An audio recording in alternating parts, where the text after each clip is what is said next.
wabarakatuh. Waalaikumsalam warahmatullahi wabarakatuh. Salam atas berkat rahmat Allah yang Maha Kuasa untuk kita semuanya. Salam.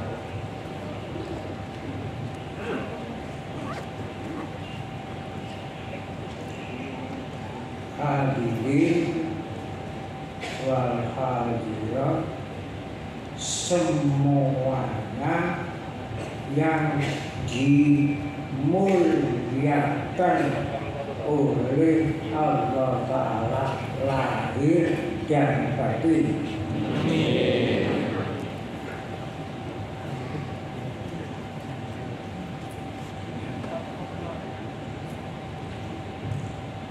Atas berkat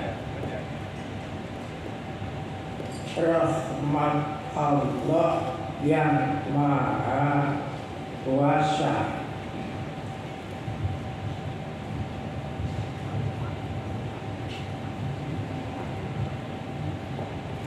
Ibu Pertiwi Indonesia ini telah melahirkan seorang bayi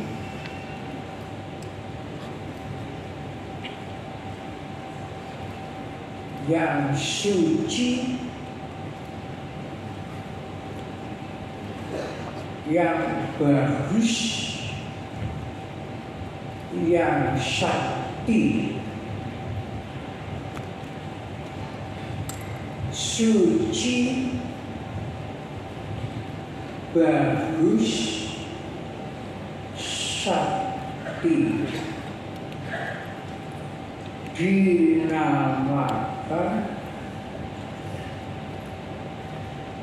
NKRI.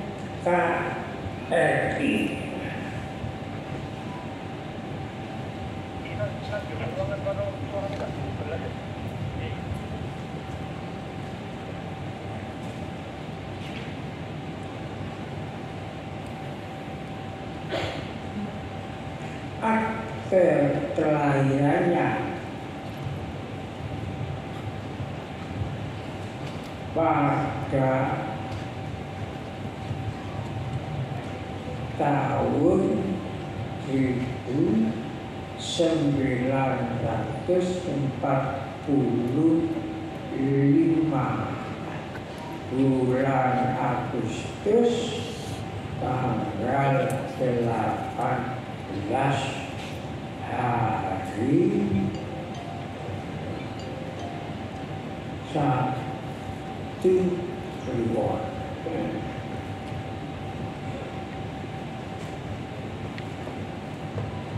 Sebagaimana diabadikan di dalam kitab sucinya Negara Kesatuan Republik Indonesia, bukan kitab suci agama, kitab sucinya NKRI alinea keempat.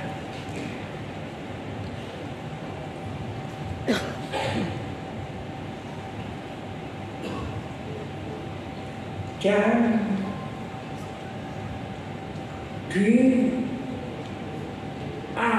diabadikan di dalam Undang-Undang Dasar 45 bab 11 pasal 29 ayat 1 bunyinya negara berdasar atas ketuhanan yang Maha Esa.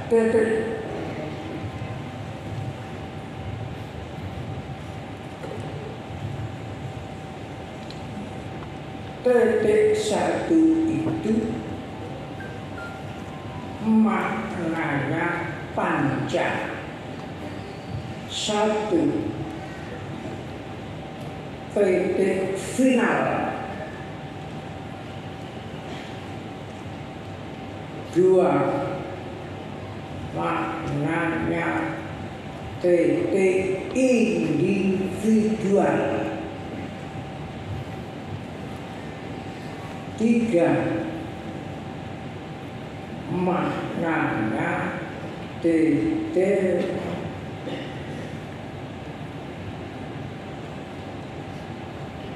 suci,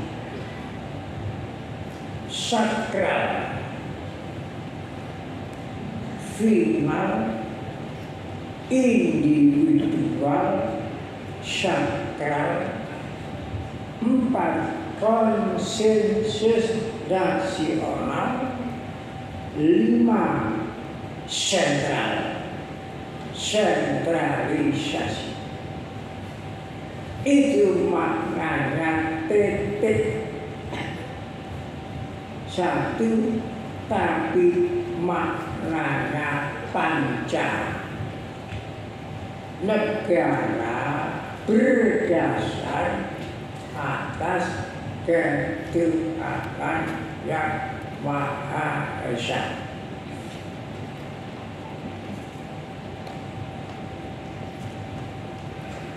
Ayat 1. Ayat 2 bunyinya negara menjamin tiap-tiap penduduknya untuk memeluk agamanya masing-masing dan beribadat menurut agamanya dan kepercayaannya. Itu jaminan negara.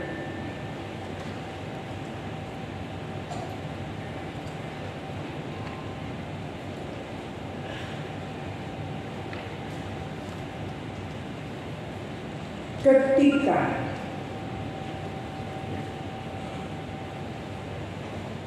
bayi NKRI usia 3 bulan, ibarat manusia masih dalam susuan.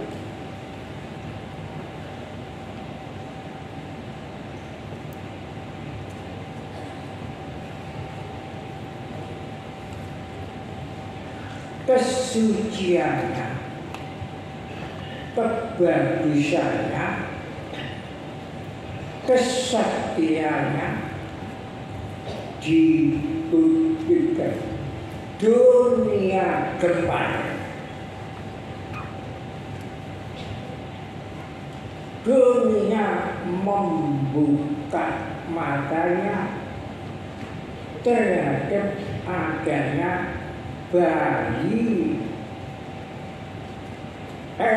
NKRI yang baru usia 3 bulan.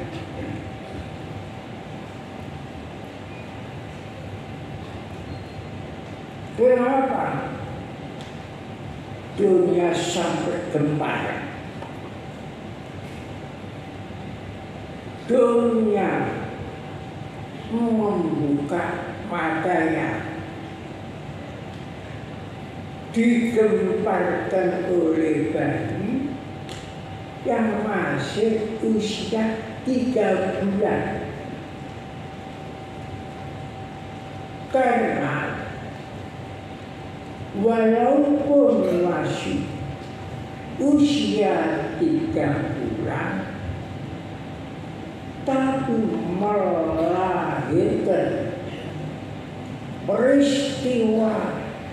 peristiwa besar di Indonesia yang menjadi rasa kebanggaan nasional Indonesia.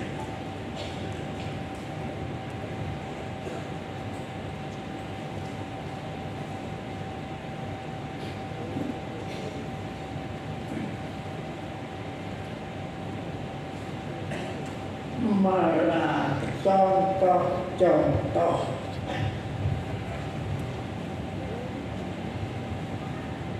sesuatu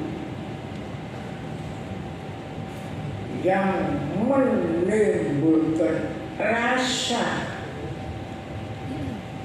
kebanggaan nasional Indonesia. Ingat, rasa, bukan periksa, rasa kebanggaan nasional.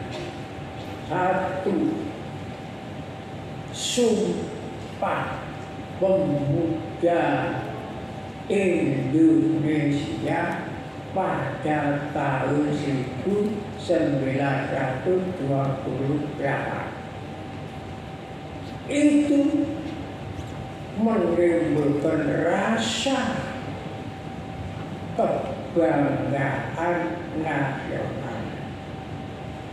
Dua, lahirnya lagu kebangsaan Indonesia Raya, juga tahunnya sama, di tahun 1928. Lahir sama-sama di sebuah gedung, namanya gedung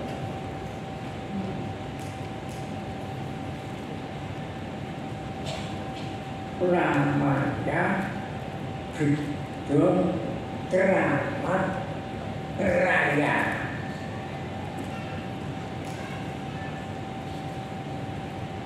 Dua yang gila itu bukan keramat karena dikeramatkan,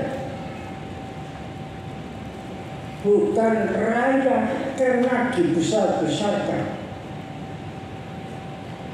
akan tapi keramat dan rayanya itu bersumber dari dirinya sendiri.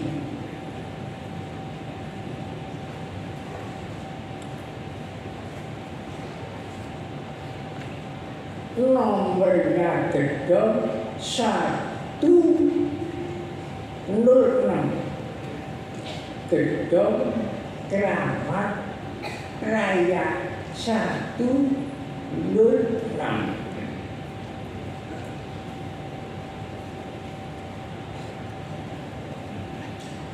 Satu dengan 0, 10. 1 dengan 6, 7. 10 dengan 7, 17. Berselang 17 tahun lahirlah kemerdekaan bangsa Indonesia. Berselang 17 tahun. Nomornya saja sakti.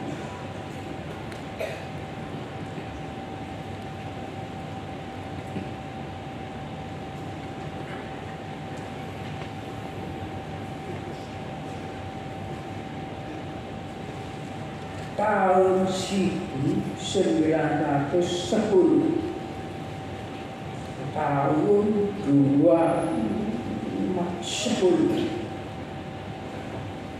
10/1 Oktober bulan 10 tanggal 28 10 dari 1/1/1910 satu nusa, satu bangsa, satu bahasa, satu negara kesatuan Republik Indonesia.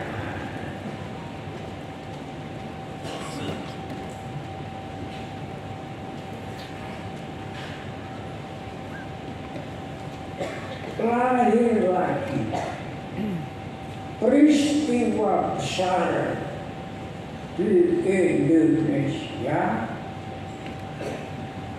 yang menimbulkan kebanggaan, rasa kebanggaan nasional.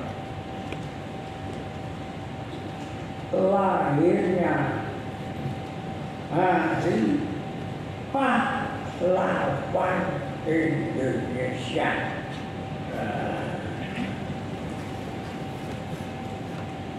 10 November 1945 Masehi.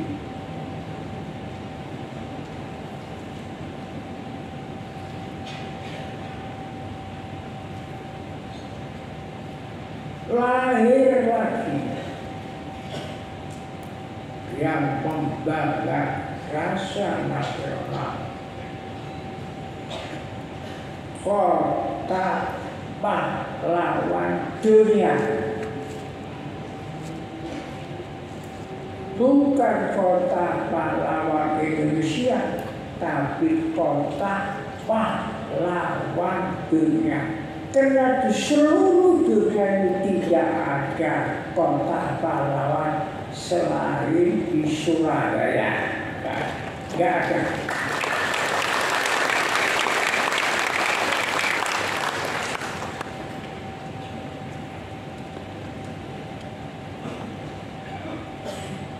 Dan juga peristiwa besar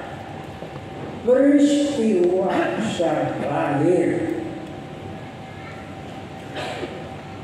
dari usia NKRI cuma 3 bulan.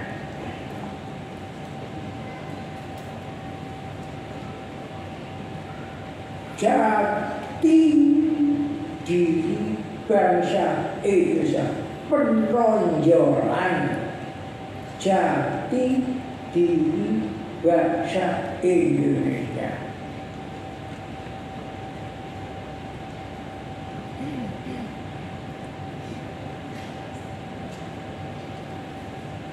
Terpasangnya sang merah putih, bendera negara Indonesia itu sang merah putih. Jangan dikatakan merah putih, sang. Namanya penghormatan itu sang. Kata sang, yang, dan, itu semuanya kata penghormatan. Makanya di dalam Undang-Undang Dasarnya itu disebutkan dalam bab 15 disebutkan bendera negara ialah sang merah putih. Jadi kalau kita menghormati bendera negara, bukan menghormati warna merah, bukan menghormati warna putih, bukan menghormati kainnya, tapi menghormati negara. Di belakang bendera itu adalah negara Kesatuan Republik Indonesia.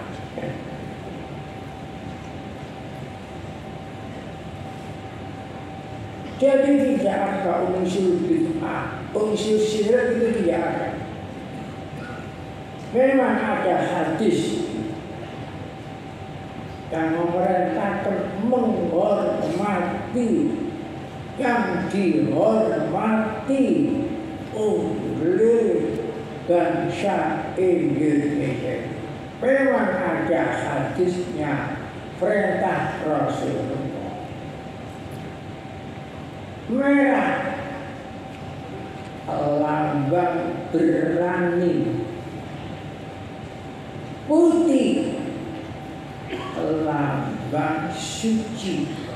Semua nabi di dunia ini, apa Rasul, apa nabi, 140 nabi, semua berani. Tidak ada nabi yang pengecut.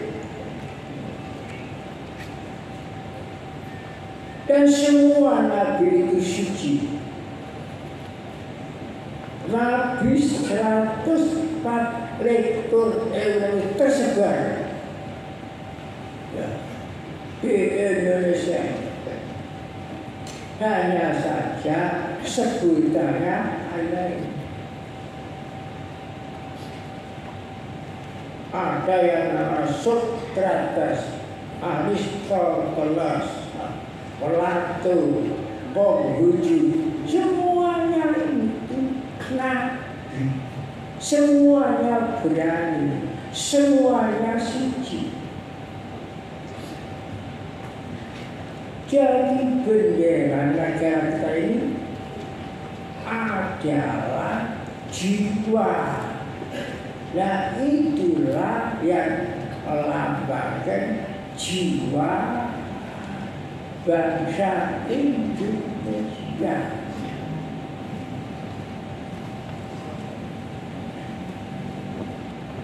Semuanya nabi itu tugas iman. Tugasnya iman. Tanpa ada iman tidak ada. Semua agama di dunia tidak ada tanpa iman. Agama apapun ada satu sumber, yaitu iman.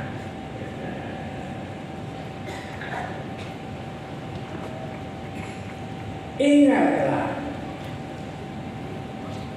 kitab suci apapun namanya,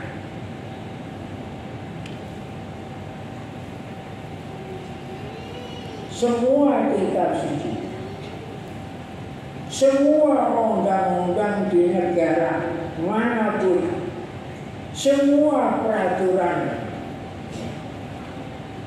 yang keluar dari undang-undang, semuanya itu tidak mempunyai tangan dan tidak mempunyai kaki.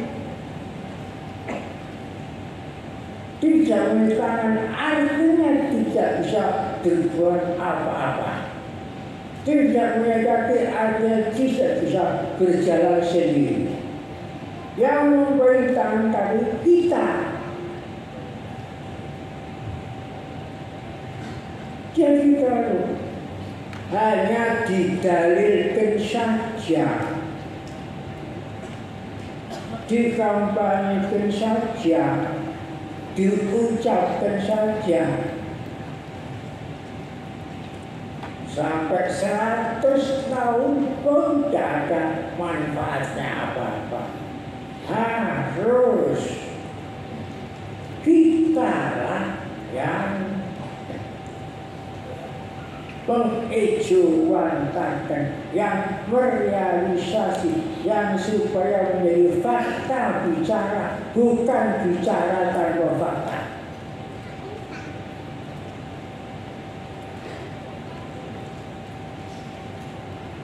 Bicara tanpa fakta itu dusta, munafik.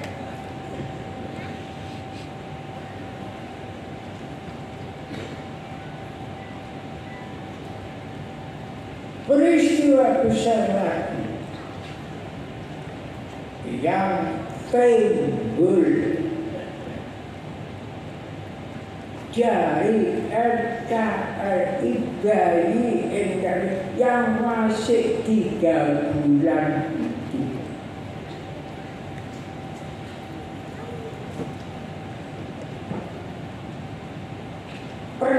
Badar Kubra di Indonesia. Para syuhada lebih dari 3.000 mayit syuhada bertumpuk-tumpuk di lorong-lorong. Itu Badar Kubra namanya. Kalau zaman Nabi Muhammad istilahnya Badar Kubra. Badar Kubra ada di Indonesia.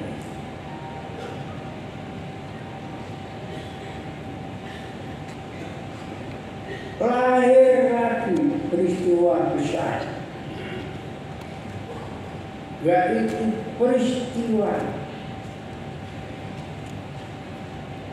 lahirnya fatwa jihad para alim ulama ahli sunnah wal jamaah seluruh Jawa Barat yang dipimpin oleh Hadratus Syekh Hasyim Asy'ari Jombang bersidang di Gang 4 Budutan. Kemudian kesimpulan dideklarasikan pada tanggal 22 Oktober tahun 1945. Bunyinya wajib, bukan sunnah, wajib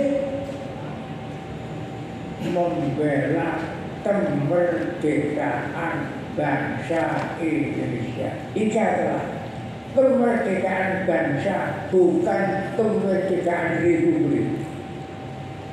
Ingat,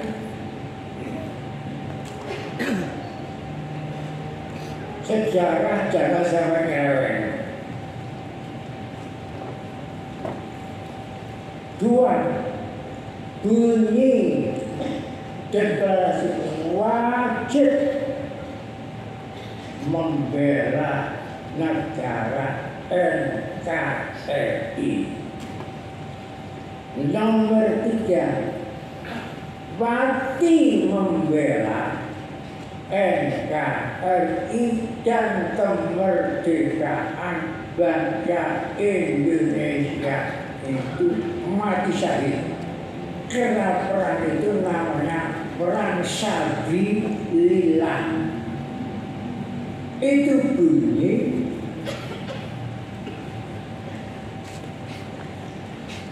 fatwa jihad. Isinya fatwa jihad hanya 5. Panca fatwa jihad. Peristiwa besar lagi, meledaknya, munculnya daya Ismul Aqdam yang bunyinya hanya Allahu Akbar. Itu namanya Ismul Aqdam. Satu kata itu jawab ancaman penjajahan yang akan melumatkan Surabaya dari udara, dari laut, dari darat. Dijawab dengan satu kata, 2 kata, Allah dan Akbar. Allah Maha besar kekuasaannya. Memang gak imbang bayi 3 bulan akan melawan raksasa. Gak imbang. Jadi kalau dilihat dari akal itu gak ketemu akal, tidak bisa dimakan. Sulit diterima ulama.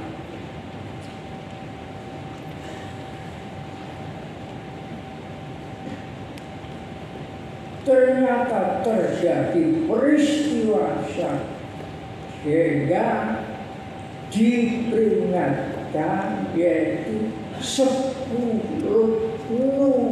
November 1945. Jas merah jangan sekali-kali dilupakan sejarah yang telah lalu.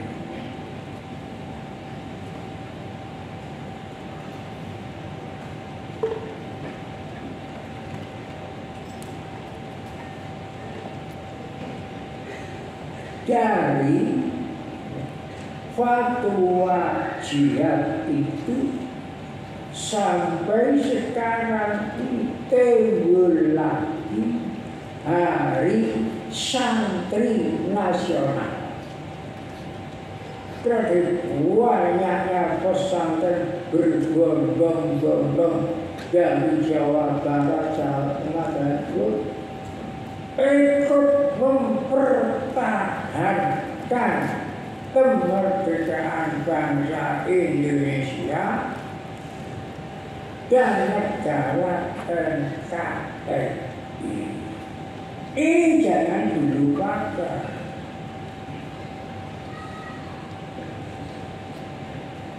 Semua terlibat dan ada di Surabaya, terlibat mempertahankan. Begitulah ajaibnya NKRI. Begitulah kesaktiannya NKRI. Berselang 5 hari, 5 hari saja, berselang 5 hari dari peristiwa besar yang ada di Surabaya, Bandung Lautan Api. Apa jiwanya bangsa Indonesia menjadi abu? Tidak. Bahkan muncul konferensi Asia Afrika mengenai antara kapitalis dan sosialis. Yang dipilih Indonesia untuk konferensi Asia Afrika. Peristiwa lagi besar waktu NKRI masih usia 3 bulan menggagalkan sekutu akan memaksa mengembalikan Belanda menjajah Indonesia lagi. Gagal total, gempar dunia karena peristiwa 10 November ini. Jangan sekali-kali dilupakan. Kalau tidak bisa mensyukuri, jangan dilupakan. Timbul lagi taman-taman pahlawan seluruh Indonesia yang kena peristiwa 10 November. Timbul lagi.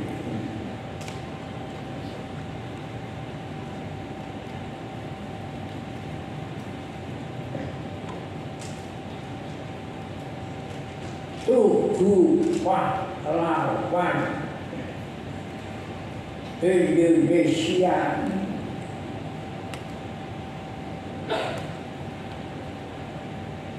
itulah ajaibnya. Oleh sebab itu saya melihat dari manunggalnya kacamata rasa, periksa, karsa. Di mana ini letak keajaibannya NKRI? Saya melihat beberapa tahun saya beristighfar mohon kepada Allah supaya diberi petunjuk di mana sumber letak keindahan, kesucian, kesaktiannya NKRI.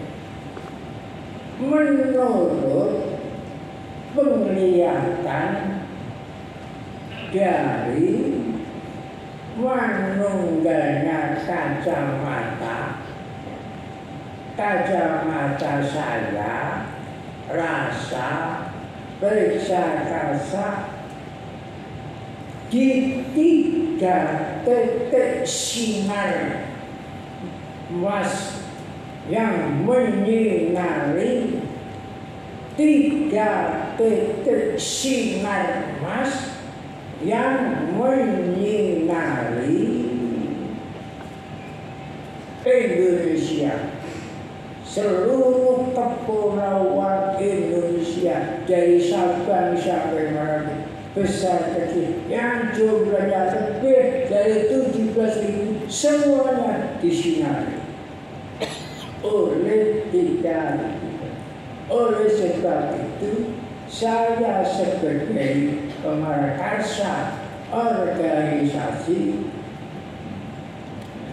persaudaraan cinta tanah air Indonesia yang dijiwai manunggalnya keimanan dan kemanusiaan itu, dalam lambangnya saya masukkan 3 titik sinar emas yang menyinari kebun rawa seluruh kebun Indonesia.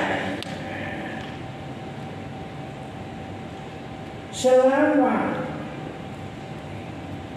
saya membuat lambang itu sampai sekarang ini belum pernah saya terangkan. 3 titik tidak. Kenapa sampai usia 12 tahun tidak terangkan? Saya nunggu.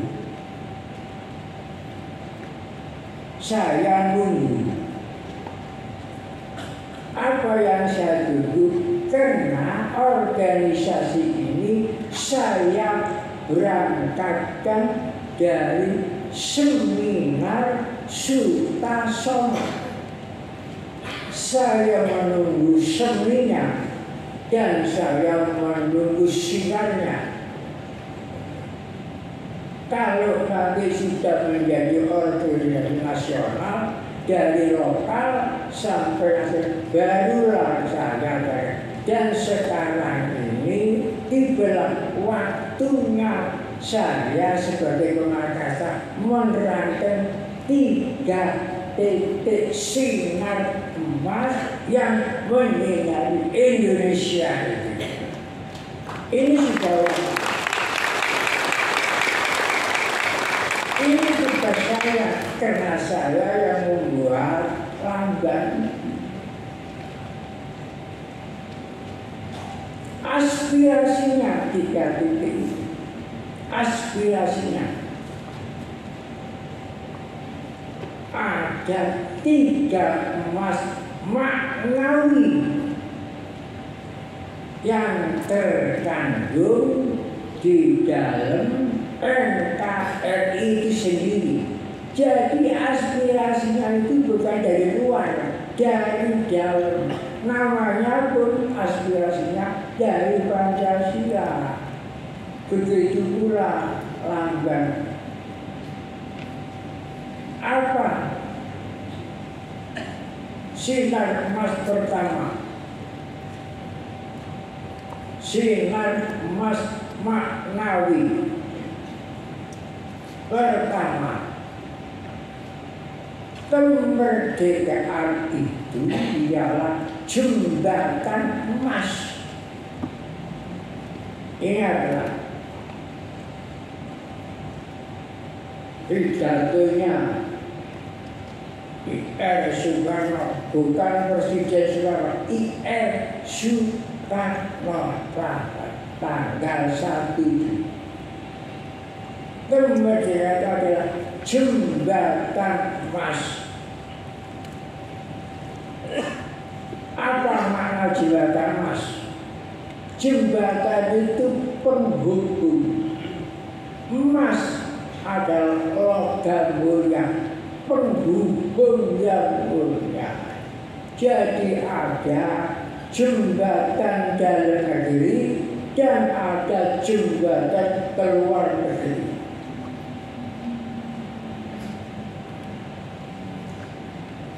Semua jembatan emas. Jembatan ke dalam negeri adalah jembatan antara generasi dahulu, generasi sekarang ini, generasi yang akan datang. Ini supaya tidak putus. Perlu jadikan jembatan emas.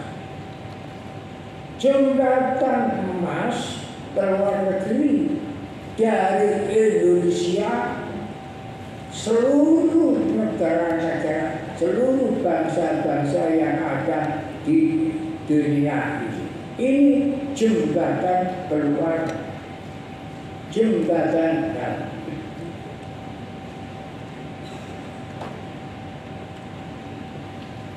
Generasi Indonesia yang sudah mewarisi, meninggalkan sesuatu yang menimbulkan rasa kebanggaan seperti yang saya sebutkan tadi.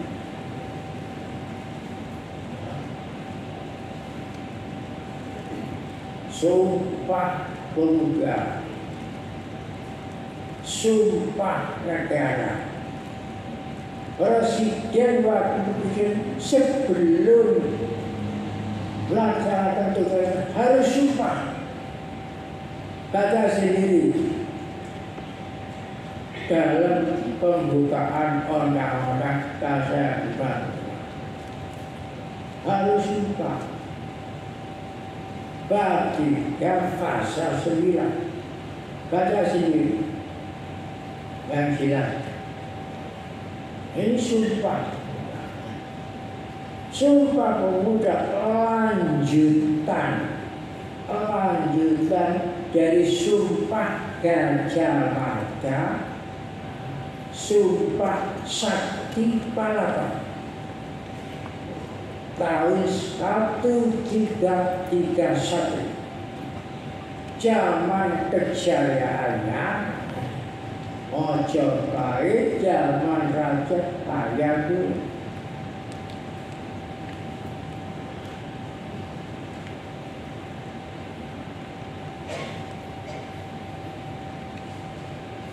Apa yang saya telah sebutkan tadi, itu adalah warisan tinggalan yang diwariskan oleh generasi dahulu kepada generasi sekarang ini.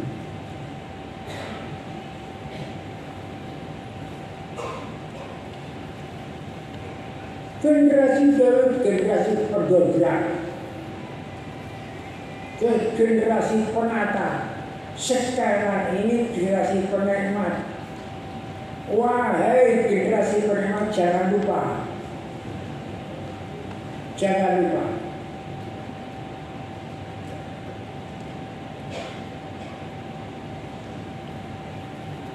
Terhadap generasi yang pahlawan itu, kalau yang terkenal lebih dari 200 pahlawan, mungkin 300. Tapi banyak pahlawan yang tidak terkenal. Seperti ibu-ibu yang melahirkan pahlawan-pahlawan. Apa itu bukan pahlawan? Coba kalau kita pergi ke kota-kota besar, mesti yang kita lakukan jalan apa? Jalan apa ini? Jalan ini, jalan Soekarno, jalan dan sebagainya. Ini supaya perasaan kita terduga. Jangan lupakan jasa pahlawan kita ini. Baca sendiri dalam buku orang-orang besar Indonesia. Karyanya Tamar Jaya 4 jilid. Baca sendiri dalam peta pahlawan. Banyak buku-bukunya. Jangan hanya dibaca saja, harus dimengerti. Karena membaca itu bukan tujuan. Tujuannya mengerti dengan apa yang dibaca.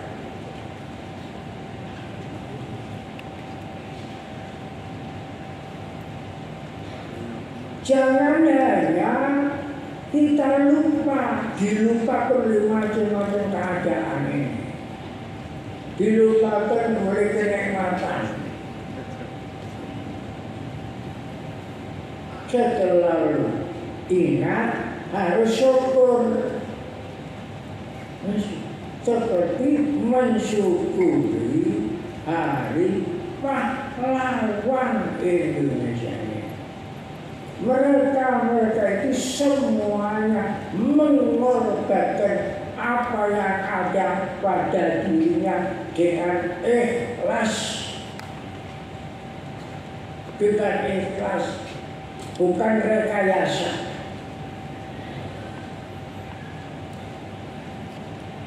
Bukan kepentingannya diri sendiri. Kepentingan kita bersama. Kepentingan Indonesia Raya, bukan Indonesia Mini. Jadi kewajiban generasi sekarang ini meningkatkan Taman Mini Indonesia, ditingkatkan menjadi Taman Raya Indonesia Indah Jaya.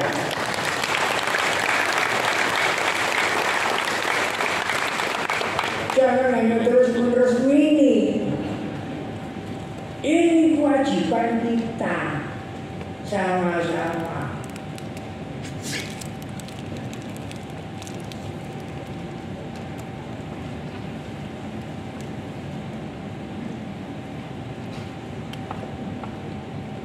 Dan generasi sekarang ini generasi penikmat.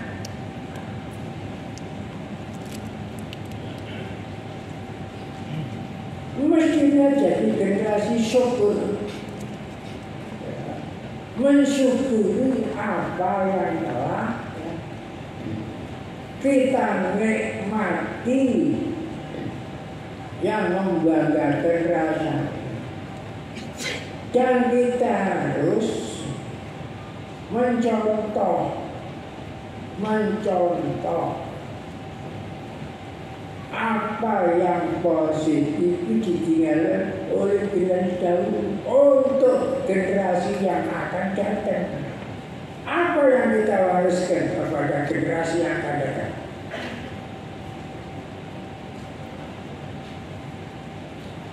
Jangan melupakan sejarah jas merah, jangan melupakan sejarah.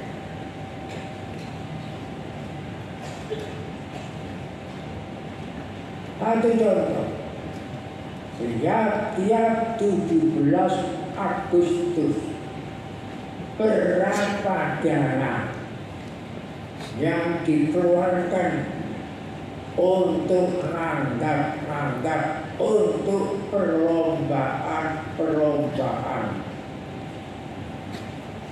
Kadang-kadang dalam tanggapan itu banyak orang yang tawuran.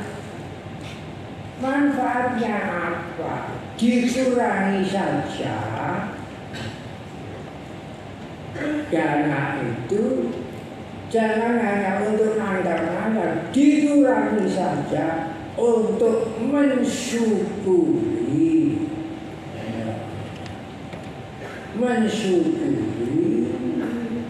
peristiwa-peristiwa yang membahagiakan nasional itu.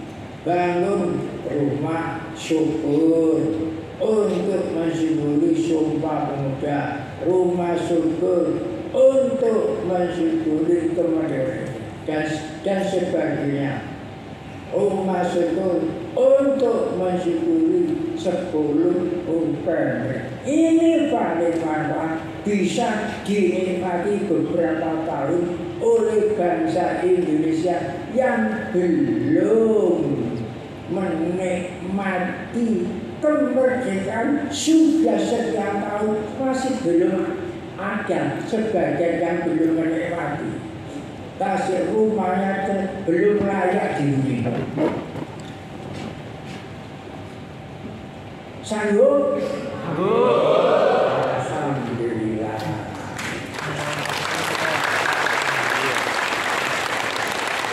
Jangan khawatir larat. Pokoknya sedekah.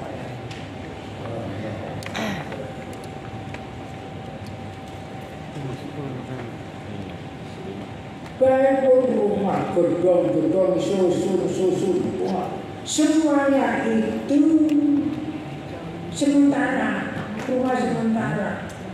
Rumah abadi kita berapa meter? Hanya berapa meter? Kalau sudah mati selesai. Semuanya ditinggalkan, walaupun seperti istana, ya, ditinggalkan.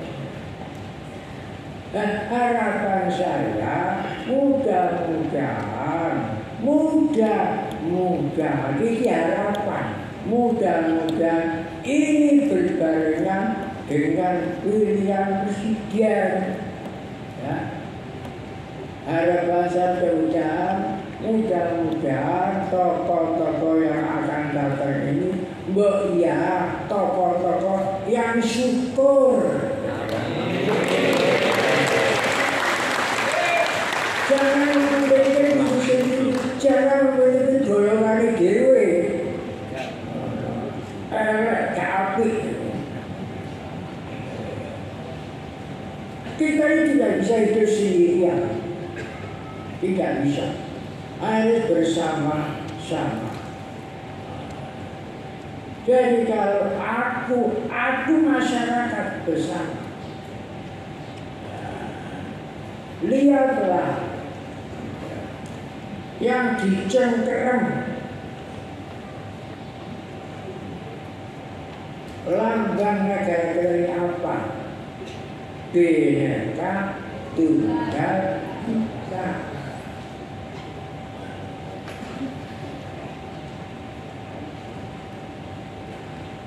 Jadi tadi saya katakan harus jembatan emas yang pertama. Itu aspirasi saya.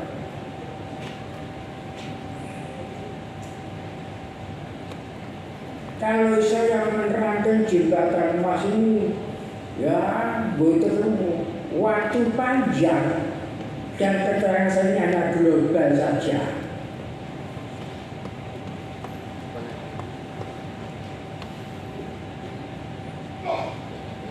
Titik 2 sinar emas menyinari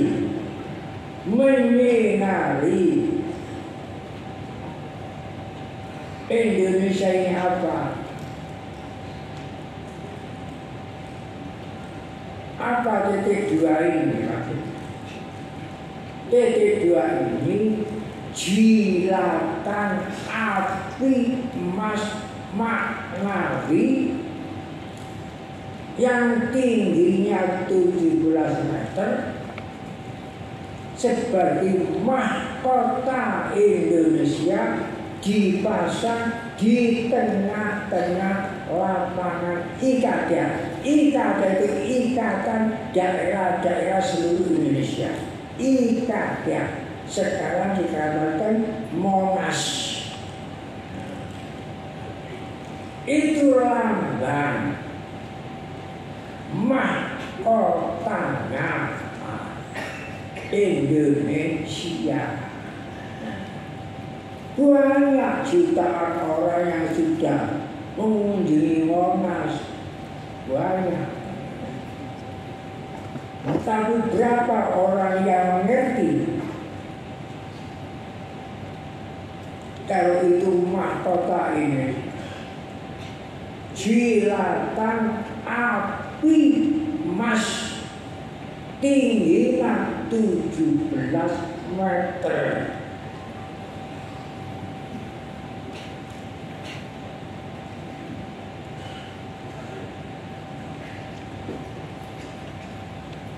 Jilatan api emas Maknawi itu tidak pernah padam selama 434 tahun. Tak pernah dan tidak bisa dipadamkan. Tidak pernah padam dan tidak pernah tak bisa dipadamkan.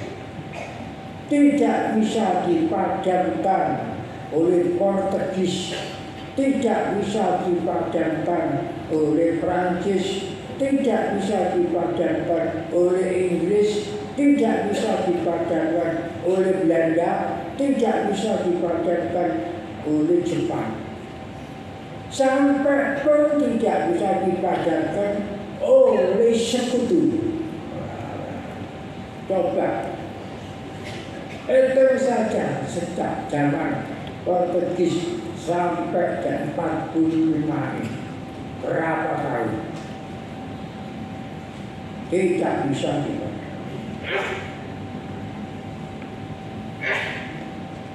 Hanya gelombangnya saja, ada yang tinggi, ada yang rendah. Tapi jiwanya itu tetap tidak bisa dipadamkan. Kenapa tidak bisa dipadamkan? Karena itu sumbernya dari api berkat rahmat Allah yang Maha Esa. Berkat Allah. Jadi tidak bisa dipadamkan. Sia-sialah manusia kalau memadamkan. Nah itu dijadikan lambang ya, mahkotanya Indonesia. Itu titik emas, titik sinar emas yang kedua, titik sinar emas yang ketiga, titik sinar emas yang ketiga, jantungnya NKRI. Jantung NKRI itu di dalam lambang negara kita Garuda Pancasila, yang di dadanya ada seperti jantung, di dalam jantung dalam karena ada 2 perisai. Perisai luar isinya 4, perisai dalam hanya 1. Bintang emas sudut 5. Bintang emas sudut 5. Itu lambang apa? Dijadikan jantung.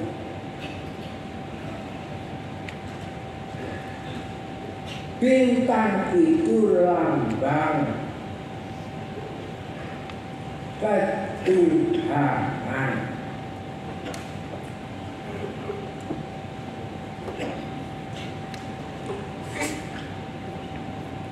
Kok diterima baca sendiri dalam kitab sucinya negara NKRI.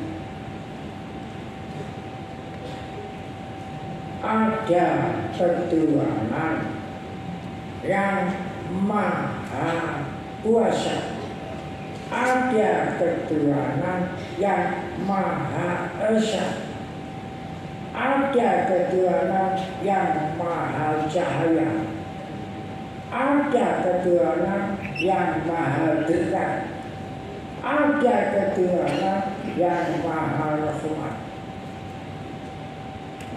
Itu lambangnya. Maka maha esa, maha tunggal, ya, maha kuasa, maha berkat, maha rahmat, maha cahaya. Nurun ala nur.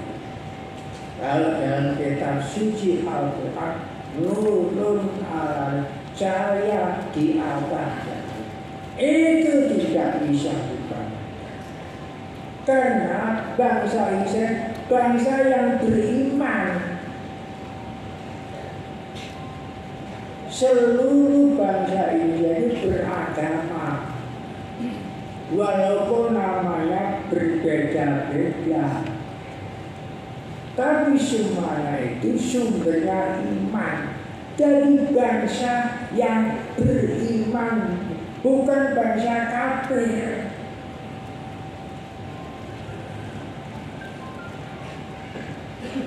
Makanya Fir'aun modern, ya, Fir'aun modern penuh haika.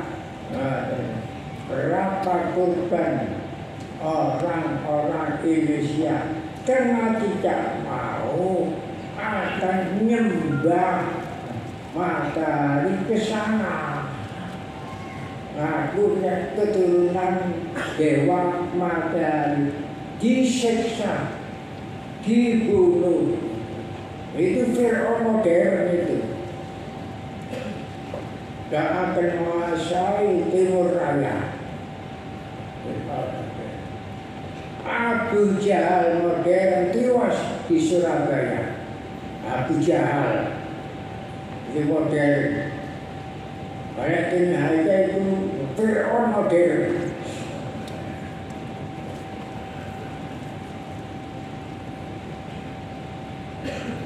Keterangan saya ini hanya global.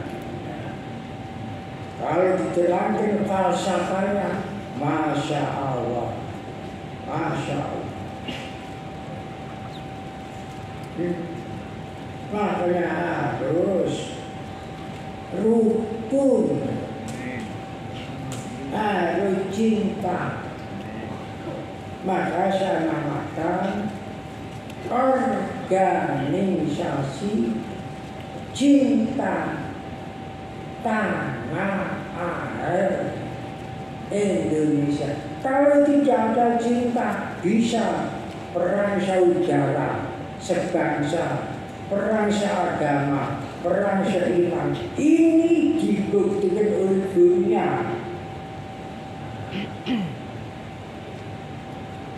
Maka harus kita itu toleransi umat beragama.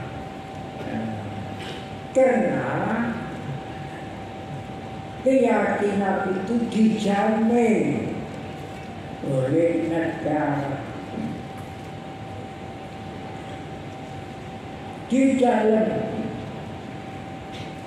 kitab Sirah Ibnu Hisham, tarikh Nabi Muhammad, namanya Sirah Ibnu Hisham. Waktu umat Islam di Mekah, ditekan di luar pri kemanusiaan oleh orang-orang kafir. Sejak Nabi Muhammad belum mengadakan organisasi karena belum hijrah ke Madinah. Lapor kepada Nabi Muhammad, tapi Nabi Muhammad tidak bisa berdaya apa-apa. Tidak bisa berdaya apa-apa. Kemudian hanya berkata, lau kharajtum ila ardil habasah karena yalika malakun la yilanu ahadin wa ya ardi sidikin. Jika kamu keluar dari Mekah ini ke negeri Ethiopia, di sanalah ada seorang raja yang tidak pernah zalim kepada siapa. Kamu nanti aman. Kamu bisa nanti aman melaksanakan keyakinanmu, melaksanakan agama aman. Dan itu aldi sedikit. Waktu itu Ethiopia ini agama Kristen Ortodoks. Jadi pertama ada suaka agama itu dari Mekah, dari orang sekabat sampai menantunya Nabi Muhammad ini ikut di sana 2 gelombang. Itu dalam kitab Sirah Ibnu Hisham. Kemudian oleh karena tahu dengan sembunyi-sembunyi melintasi Laut Merah ke sana. Akhirnya orang-orang milih orang-orang pinter diplomasi, kelompok barang-barang di Mekah, utusan ke Ethiopia, nyogok Raja Ashana. Sudah diatur di skenario. Yang pertama harus disogok rajanya. Yang pertama itu yang sekeliling raja itu. Setelah itu baru rajanya. Kemudian yang waktu itu yang memimpin rombongan pamannya Nabi Muhammad sendiri, namanya Sayyid Ja'far. Kemudian raja itu, raja yang adil itu, dalam kitab itu diceritakan dipengaruhi sekelilingnya.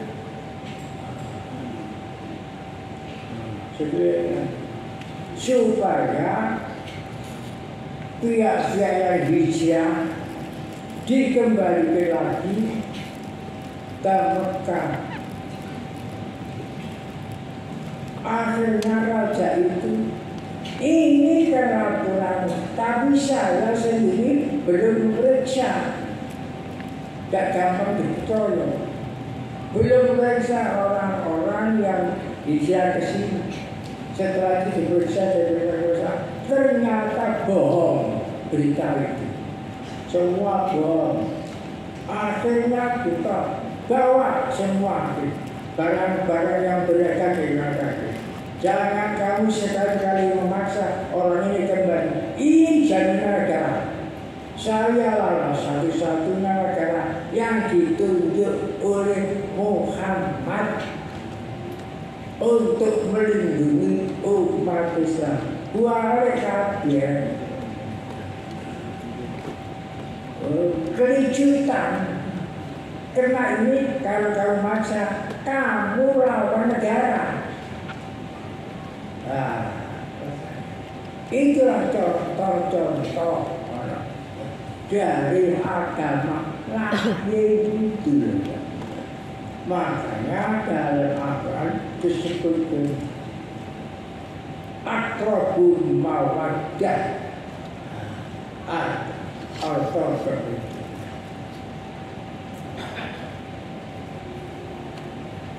saudaranya istrinya Rasulullah Waraqah bin Nawfal itu juga agamanya Kristen Ortodoks. Saudara sepupunya Siti Khadijah.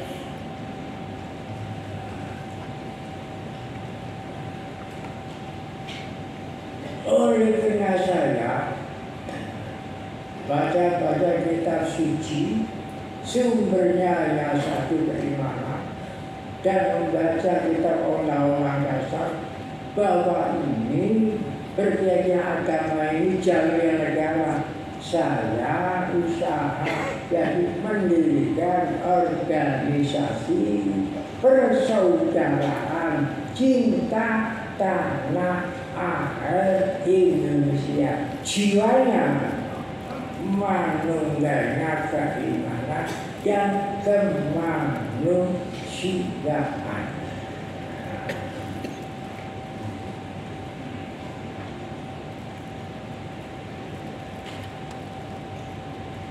Pertama saya akan berangkat dari seminar Suta Soma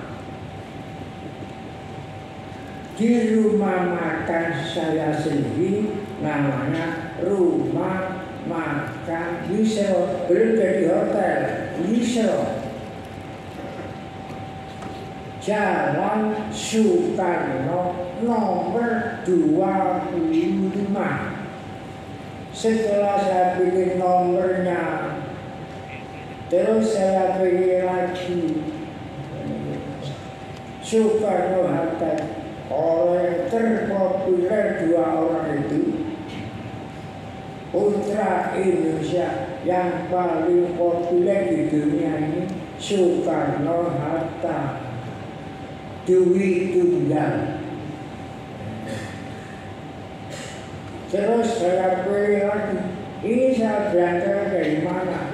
Dari seminar. Seminar apa ini? Seminar Suta Soma, kitab sucinya agama dan kalangan hutan tular.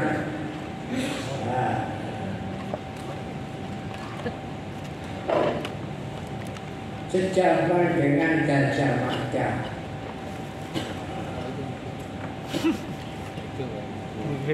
Jadi saya tunggu semi dan menyimak.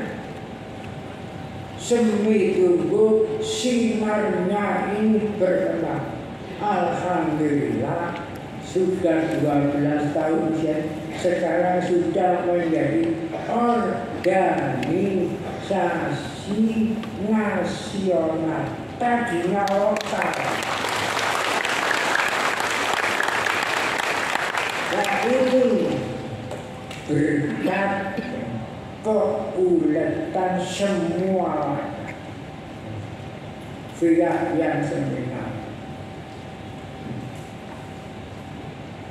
Jadi organisasi persaudaraan kita bukan kepunyaan saya sendiri, kepunyaan kita semua, ya, kepunyaan kita semua. Jadi saya membuat organisasi penghubung antara satu agama dengan agama yang lain, antara satu suku dengan suku. Jadi saya mencontoh generasi yang ada. Dan generasi sekarang ini, apa yang akan kita tinggalkan kepada generasi yang akan datang? harus memberi contoh-contoh yang baik, mensyukuri ya, syukur kepada generasi-generasi. Sebab Rasul sudah berfirman, malam yaskuinas lam yaskuilah. Barang siapa yang tidak syukur kepada sesama manusia, tidak syukur kepada Allah. Jadi syukur kepada sesama manusia itu pintu syukur kepada Allah. Kalau kita itu cinta kepada tanah air kita, tanah air kita ini ciptaan Allah, realisasi dari cinta Allah kepada kita. Jadi kalau kita cinta kepada tanah air kita, bertemulah cinta kita kepada cinta Allah. Jadi namanya cincin. Cinta. Jadi meningkatkan cinta. Dari cinta ciptaannya kemudian naik kepada cinta sang pencipta. Misalnya orang tani senang karo tanduran itu baik, padinya hijau baik. Kalau demikian saja harus cinta kepada yang buat padi. Jadi namanya cinta mi'raj. Nah itulah yang perlu saya sampaikan ini. Jadi saya global saja. Sumbernya titik tiga sinar emas menyinari seluruh kepulauan Indonesia. Mudah-mudahan keterangan saya yang global ini bermanfaat kepada diri saya, bermanfaat kepada kita semuanya. Sekian.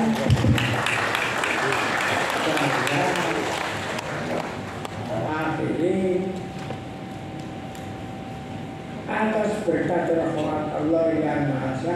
Wassalamualaikum warahmatullahi wabarakatuh. Alhamdulillahirrahmanirrahim. Terima kasih kami haturkan dumateng